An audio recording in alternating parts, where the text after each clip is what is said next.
Hey guys, welcome to another episode of Rebuild It. It's been a long time coming. It seems like it's been forever since we had a video, but it's for a good reason. As you guys know, we took the ZR1 up to the frame shop, and it's been there for a couple months. Which one thing I've learned through doing Rebuild It projects through the years is that if you want it done right and you want somebody that's really good and it's a specialty, has special knowledge, it takes a while to get it done. But leaving it up there for a couple of months has given me plenty of time to turn our bumper assembly facility into a billiards room.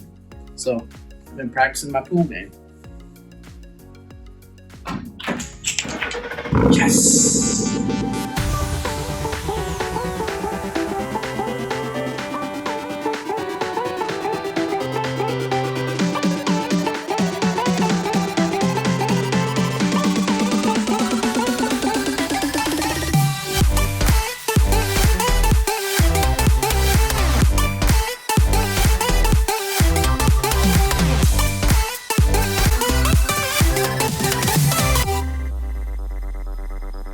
Well, here I have in the bumper assembly facility at the house, Camaro bumper up there, and this new item we just got in, the Corvette bumper. There wasn't very many of those things, so I found one of those. It's the ZR1 version, so let's open it up and make sure there's no cracks or problems with it before we get too involved in it, and then we'll get it all wrapped back up so that it's safe for when you take it to Mike. All right, there it is. I don't see anything wrong with it, scratches or cracks or anything like that. It's like hand sanded. I don't know what that says, but this is a OEM. I saw it on the front somewhere. There's a sticker. There we go. There's our GM part number and sticker. So I don't see a sticker on the. Usually there's one on the bumper, but this is definitely an OEM one. Yeah, there's our stamp upside down.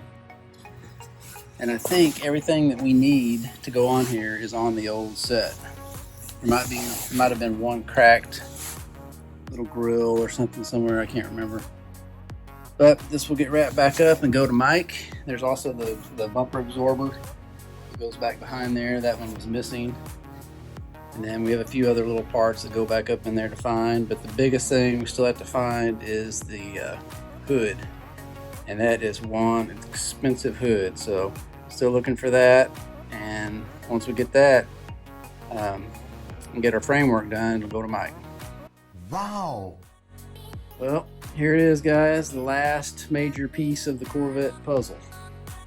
And believe it or not, this is how it came. Yes. It wasn't shipped like UPS or anything like that, but it was shipped from Texas through a company that I bought it from. It's just on the route truck. And man, I mean, hopefully it is okay, but this exposed carbon fiber is just out there. I mean, there was nothing protecting it. There's no window in it, so I had to put that in. But luckily it does have the coating on the carbon fiber. It's got a lot of stickers and adhesive and all that kind of stuff on it, so hopefully it all cleans up okay. When we wash it, it doesn't have any scratches or anything like that, but just what I can see by looking at it, it looks actually really good. And you can see it is a GM. This one came, this was they said an OEM surplus, so it was never on a Corvette, and it was the last one in the country that I could find that was like that. Most of these I've been finding were $3,000 to $4,000. I paid $2,300 and something for this, so I got a really good deal. It has no paint, you know, like I said, it's like from the factory, just raw carbon on the top. And so Body Man Mike will have to figure out what kind of, if that's primer on there, or if that's, we got to put some kind of gel coat type stuff on there or what. But I'm really super glad to have that. That was the thing I was really worrying about, being able to find and not break the bank. But so the next big hurdle is still checking with the frame guy, which I will do this coming week.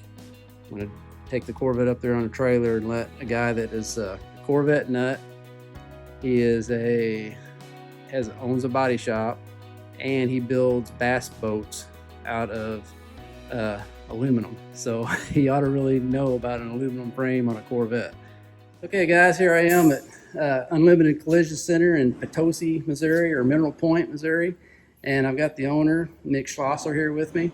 And he's already taken a look at this. It's a Corvette here, and he's kind of got an idea of what he thinks we can do. So Mick, I really appreciate you looking at it, and sure. Kind of tell me what you think.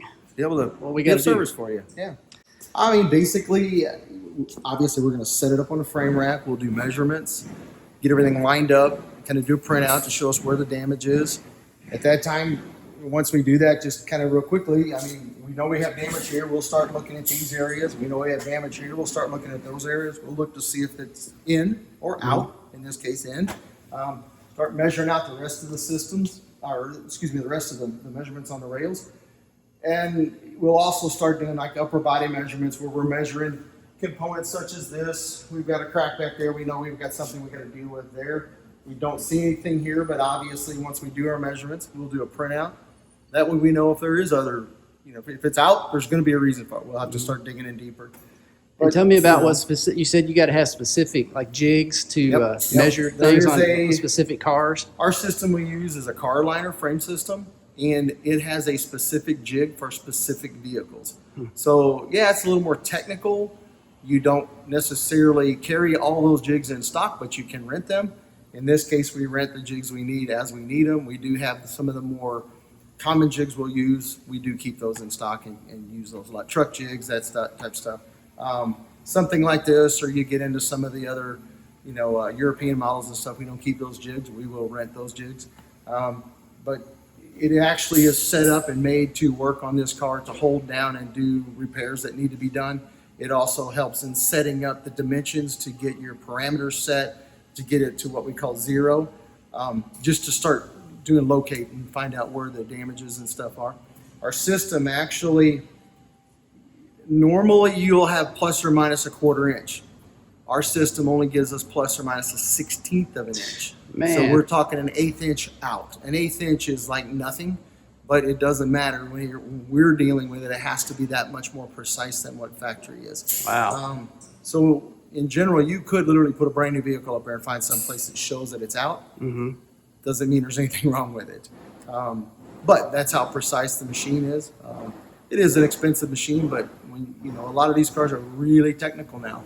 If they're out of a line in any way, it's going to throw off computers. It's going to throw off. This particular car is going to have even a rear differential that's computer control. So if it's noticing it's dog tracking or it's going down the road somewhat sideways, even that minute little bit, it's going to tell that computer to make that correction. Well, hence the fact that it has to be that precise. It has to be to the point of literal perfection, or those computers can't monitor it. Well, when I first started looking for somebody that could do the work on this car, and I've talked to him before about it because this is an aluminum frame, I was calling around. I finally found a guy in St. Louis that said, I know a guy that would probably be perfect for you because he has built aluminum bass boats, he owns a body shop, and he is a Corvette guy. And so I found you. So what's the difference between like a regular old frame job and this aluminum one? How does it react different to pulling? So obviously, steel is going to move a lot easier, if you will. Again, it's a lot heavier. So one of the biggest differences is there's a lot of elasticity in aluminum. So as you pull, you're going to pull substantially past. The negative part of that is then you can work on fractures, and then you got different alloys and different ways to make a pull. Different ways to make a repair because of the different alloys of aluminum. Yes, steel has different alloys also, but it's a lot more forgiving than aluminum is. Aluminum is not forgiving. It's going to take specialized equipment to do that. It has to be much cleaner, there's a lot more prep time in it. As far as the aligning of it and making things fit the same way, not much difference. But there is a lot more technical side that you have to know in dealing with aluminum and what types of aluminum and how to make that pull. Where steel is just going to flex a lot better. There's a lot of new high tensile strength steels out there now that you take a special higher tensile welding wire, which is like a welding rod, to weld them back together with if you have to do any repairs or anything like that.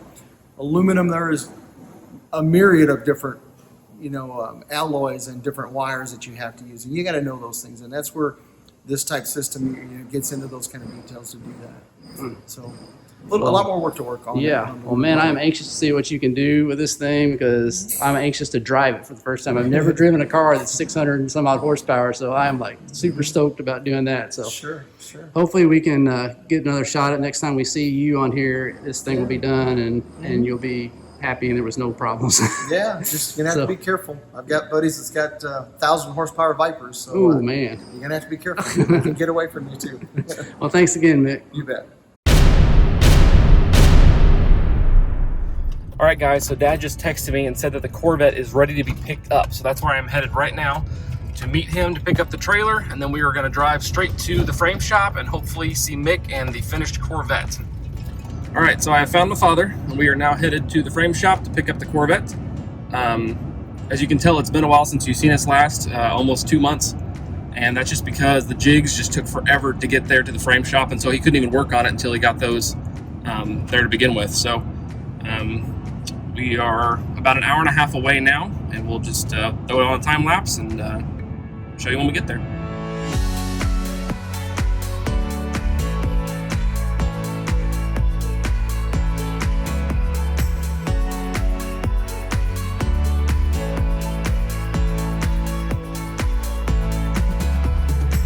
All right, here we are, pulling up to the frame shop. Gonna go inside and talk to Mick and look at that ZR1. You stoked? Oh yeah. All right, I can see the Corvette through the door here. Let's go check it out. Whoa. First time I've seen it. Yeah, and the hood. Well, this is Mick. He's the master behind all the Corvette work here. Why don't you tell us a little bit about what you did to get this thing back to where it'll mostly looks like a car again? Well, or at least mostly like a car. Yeah. Well, I mean, basically, obviously when it came in, punched right square in the nose, in the main cross frame member on it. Cut that off, removed it. There was a slight dent in the left rail. We did do a repair on that. Replaced the front cross member. Also removed all the heating and cooling system out, get access to work on everything. The right fender liner is kind of a fiberglass, carbon fiber reinforcement for it. We did do a few repairs on those. Of course, that takes a specific, adhesive to be able to do that with. It was, repaired accordingly. Show the front bar up there. So if you guys remember last time we were looking at this car, this whole thing was punched in right in the middle here. Pulled this frame over, rail over a little bit, right? And then, Right, correct. And you can tell now it is And straight. actually, the damage was along the side of it here, which I don't know if you can see it now with all this in, but it's pretty much, Yep. yeah, it's not there now. Yeah. That's we all did straight. replace both hood hinges. They were kind of twisted, and when you're already working with something you've done frame repair on, it's just nice to bolt them back in position the way they go and know that they're correct. So we did replace the hinges. So this is the kind of repair he's talking about on Correct. this That's the line. reinforcement that we did That was- repairs on. That was busted That right looks there. awesome. It was busted several places back up underneath this fender. Yeah, when you do, obviously we'd like you to pull that fender off, pull it off and look it over. You'll see the repairs that we did, and we're pretty proud of the work we do. We do it all according to specs and the proper materials, but it turned out that it wasn't as damaged as we thought it was. So it was very much in the repairable realm of things. It's always good to hear. So yeah, it really was. It pulled very, very nicely.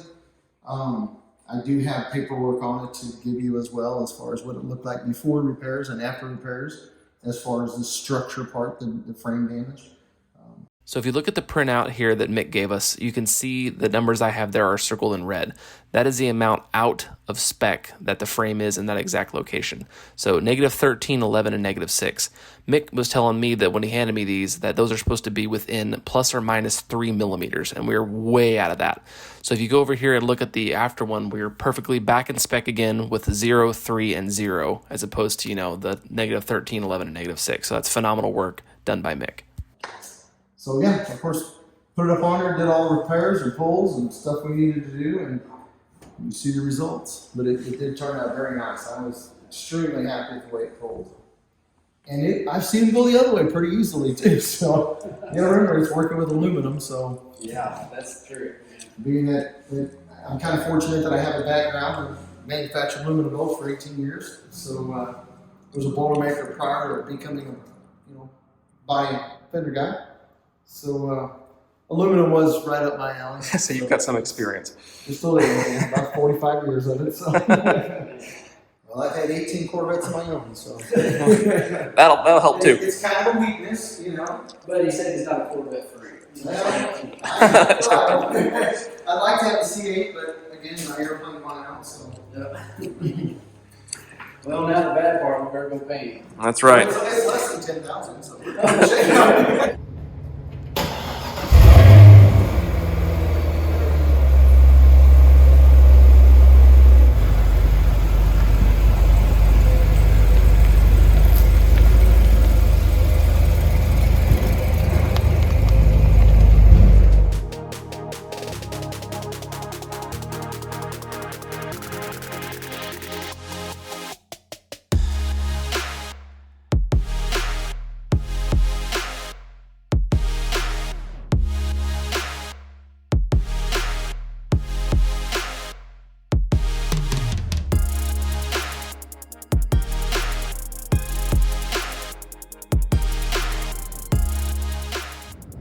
All right, so we have got the Corvette loaded on the Hands trailer. are frozen off because it's super cold up here. Yeah, it is. It's like 25 degrees, and so we got to do that in the freezing cold. But it's all loaded up, and we're now headed back home and drop the car back off, and then we finally have it back, and we can resume the process on getting the car fixed. Next step is removing the hood and the fenders and getting the bumper to Body Man Mike, and we'll document that whole process of doing the paint.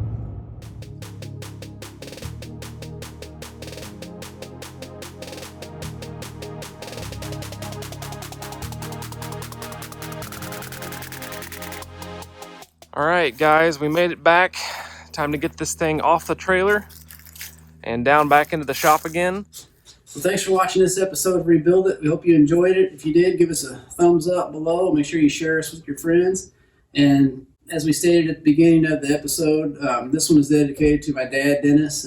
He lost his battle with cancer here in the last month, since between the last video and this one. And Dad was always very interested in our channel, just loved watching us work on cars, and was always constantly asking us about what car we were, where we were on each car that we were working on. And we're just really going to miss him a lot. And he wrote the book on being a great dad. He was awesome. And this is also a t-shirt giveaway week. So if you'd like a free Rebuild a t-shirt, hopefully bigger than this one looks like tiny, like a kid size. If you want one, just put it down in the comments below. We're back. And we'll set you up to be entered in to win it. And just got to make sure you're a subscriber and that you put down on the bottom, we're back. So we'll see you next time, and thanks for watching. And always remember, don't retire it if you can rebuild it. See you guys next week. Thanks so much, guys, for tuning in and watching this week's episode of Rebuild It. Make sure you subscribe so you don't miss out on any awesome content. Have a good one.